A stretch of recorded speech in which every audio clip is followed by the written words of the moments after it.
नमस्कार दोस्तों, आप सभी का हमारे शो हाई फ्लायर्स में एक बार फिर स्वागत है।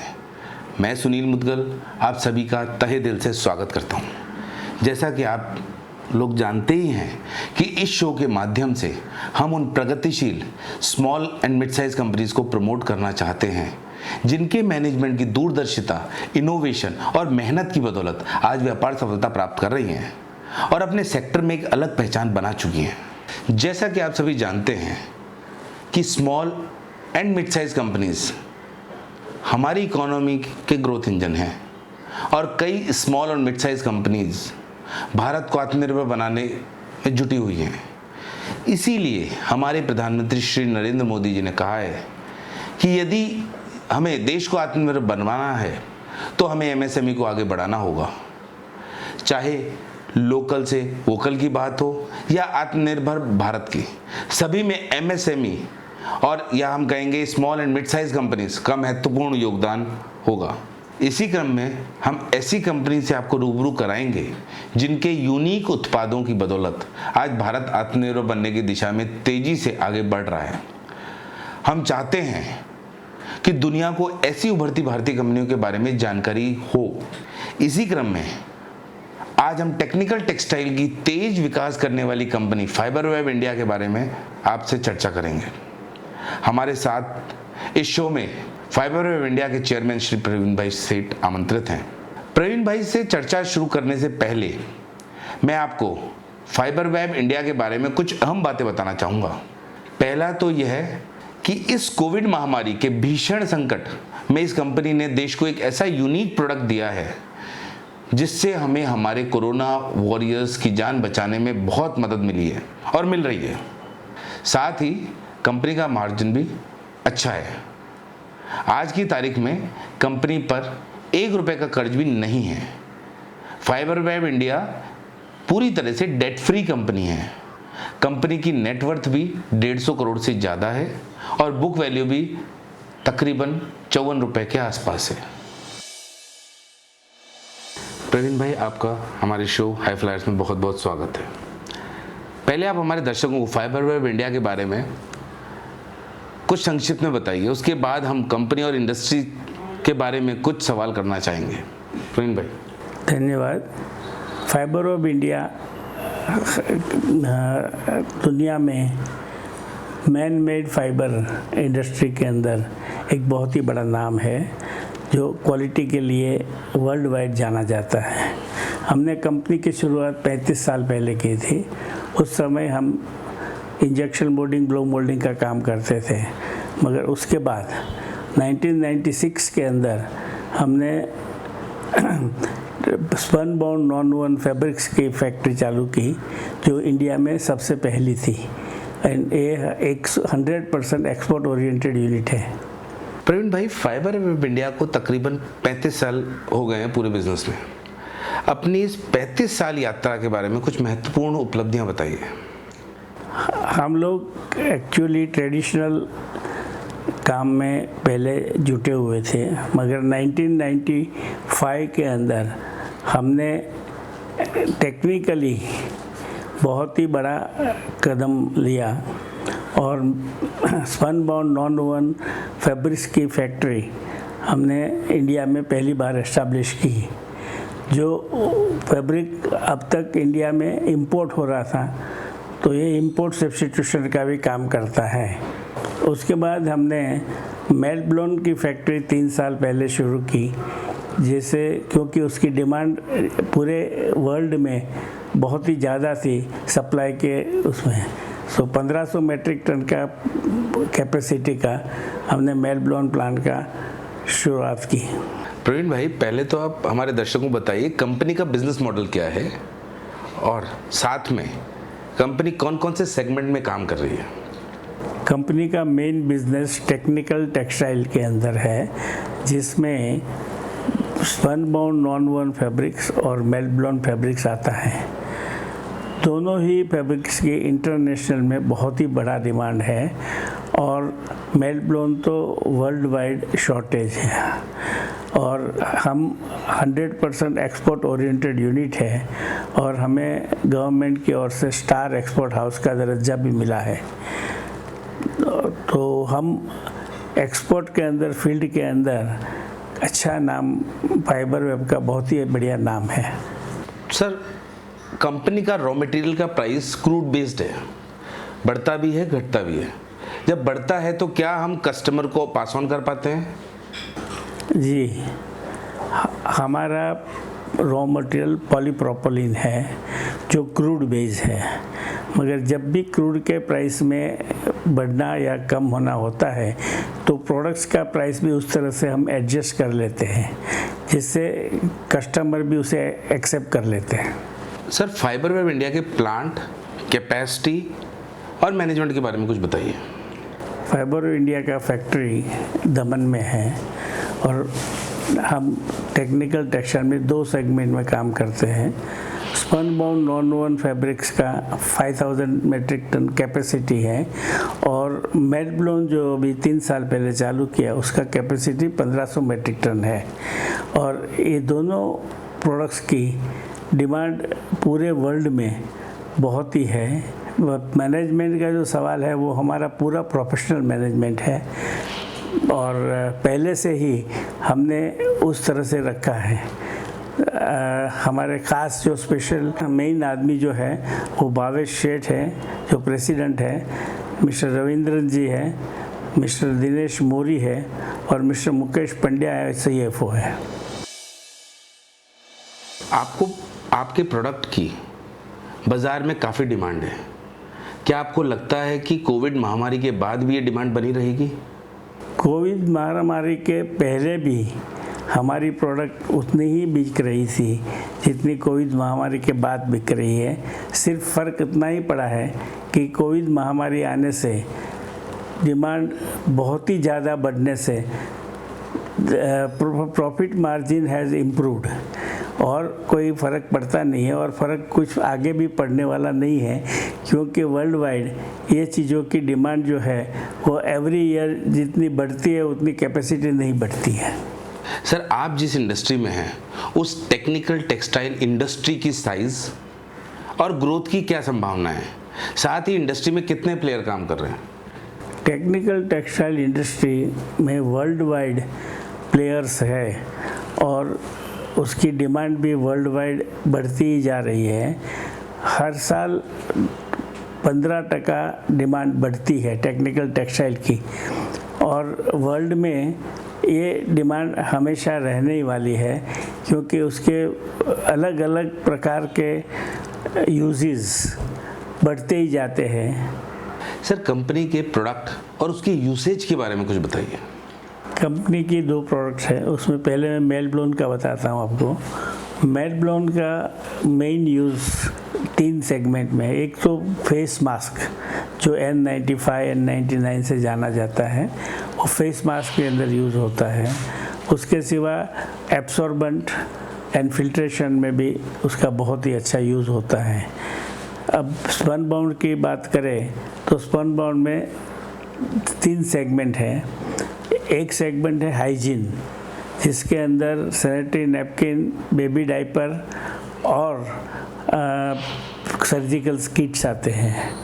दूसरी जो है एग्रीकल्चर है, एग्रीकल्चर में क्रॉप कवर और ग्राउंड कवर आता है। और तीसरी जो हम उसको जनरल टेक्सटाइल बोलते हैं जिसके अंदर फर्नीचर इंडस्ट्री, हाउस रैपिंग वगैरह वगैरह आता है। सर, आपके मुख्य कस्टमर कौन हैं? टॉप 10 कस्टमर से कितना बिजनेस आता है और क्या आगे भी यही बिजनेस स्टडी रहेगी या फिर कुछ इसमें चेंज करने का प्लान है? हमारे कस्टमर वर्ल्ड वाइड होते हैं, इसमें खास करके USA, यूरोप और UK में ज़्यादा है। USA में हमारी ब्रांच होने से हमारा मेजर थर्स्ट USA में अंदर है और मगर हम 10 कस्टमर या 20 कस्टमर का नाम नहीं दे सकते क्योंकि हर कस्टमर के साथ इंटरनेशनल कायदे के मुताबिक हमारा नॉन डिस्क्लोजर एग्रीमेंट होता है जिससे हम उनका नाम कहीं भी नहीं दे सकते हैं। मगर ये जो डिमांड है हमारी प्रोडक्ट की वो हमेशा रहेगी, क्योंकि जो कस्टमर्स है वो आज से नहीं, हमारे पूरे पिछले 15 साल से वही कस्टमर्स है।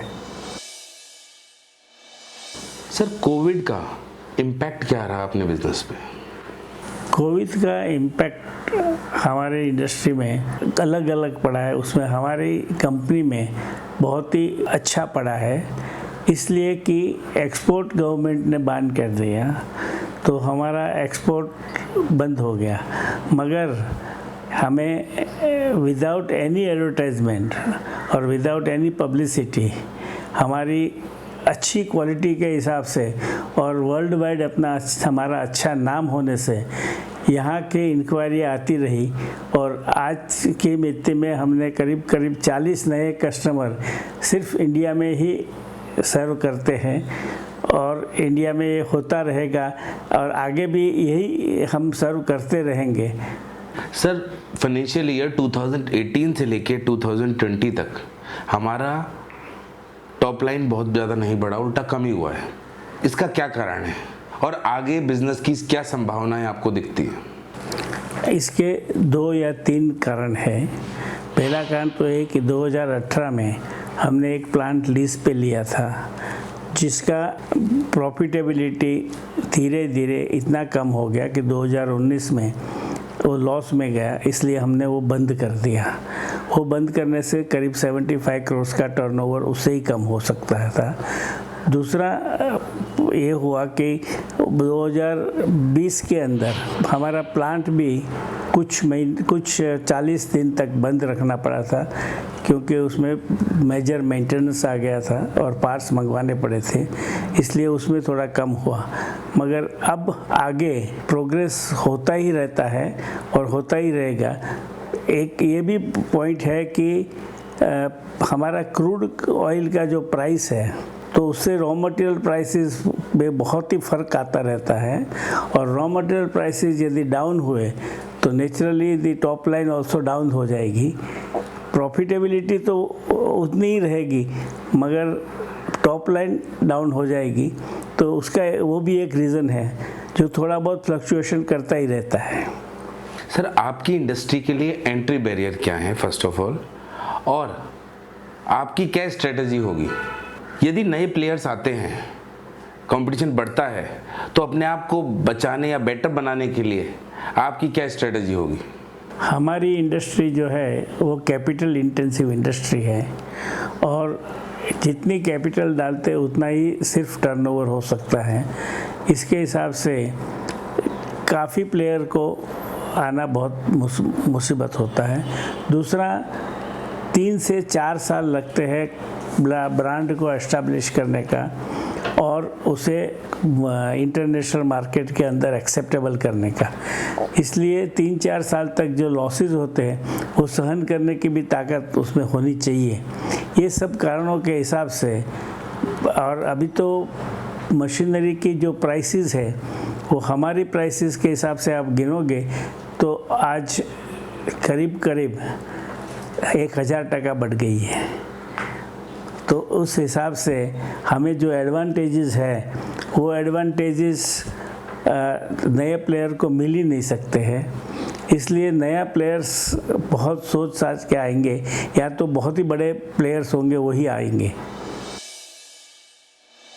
सर, अपनी कंपनी की कोर स्ट्रेंथ क्या है? The main core strength of the company, we always give a stress to the quality. So, best quality, timely supply, and after sales service. These are the 3 important points for which we are serving to the international big companies for last 15 years continuously, and they, in spite of the export ban, they are still waiting for us to supply their material. So far as the quality and name is concerned, the Melbourne we have now got in India 40 new customers without any publicity. That speaks volume about our strength. Sir, अगले कुछ सालों में company की growth strategy क्या रहेगी, उसके बारे में कुछ बताइए। पहला तो हम मेड ब्लोन की कैपेसिटी डबल कर रहे हैं, इसके लिए मशीनरी के ऑर्डर भी दिए गए हैं और वो मेरे हिसाब से 2-1 महीने के अंदर चालू हो जाएगा। उसके बाद हमारा प्लान है नीडल पंच और जियो टेक्सटाइल मशीनरी एस्टैब्लिश करने का, जो अबाउट अगले 1 साल के अंदर चालू होने का चांसेस है। और उसके बाद हम जो यहाँ की हमारी बिजनेस मार्केट डेवलप हुई है इंडिया में, उसको कुछ ज़्यादा ही आगे बढ़ाने का सोच रहे हैं, क्योंकि ये अब एक्सपोर्ट बैन के हिसाब से काफ़ी नए कस्टमर्स हमारे और अच्छे कस्टमर हमारे जुड़ गए हैं। उसके सिवा प्राइम मिनिस्टर जो बोलते हैं आत्मनिर्भर, तो हम चाहते हैं कि जितना भी हो सके उतना इंडिया के अंदर काम किया जाए। दूसरा, इंटरनेशनल मार्केट में अब हम यूके, यूएसए और यूरोप में मेन कंसंट्रेशन था और हमारा existence Australia, New Zealand, other countries में कम था, मगर हम ये सब ऑस्ट्रेलिया, न्यूजीलैंड, साउथ अफ्रीका और गल्फ़ कंट्रीज़ में और हमारा प्रेजेंस बढ़ाने की कोशिश करेंगे। उसके सिवा फ्लैट बॉन्ड जो हमारा ड्रीम प्रोजेक्ट है, जिसके अंदर world wide the supply is only 45% of the demand, तो उस बहुत ही हाईली प्रॉफिटेबल बिजनेस है और वो अनदर 15-20 साल तक उसमें कोई कंपटीशन आने का संभव नहीं है। वो हमारा ड्रीम प्रोजेक्ट हम चालू करने का रिवाइव करेंगे और वो भी हम अगले 3-1 साल के अंदर चालू करने का प्रयत्न करेंगे।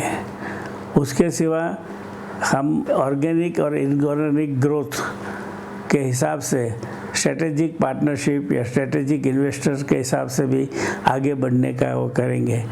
तो काफ़ी ग्रोथ का प्लान किए हुए हैं, जो अगले कुछ सालों में आपको उसका इम्पैक्ट मालूम पड़ेगा।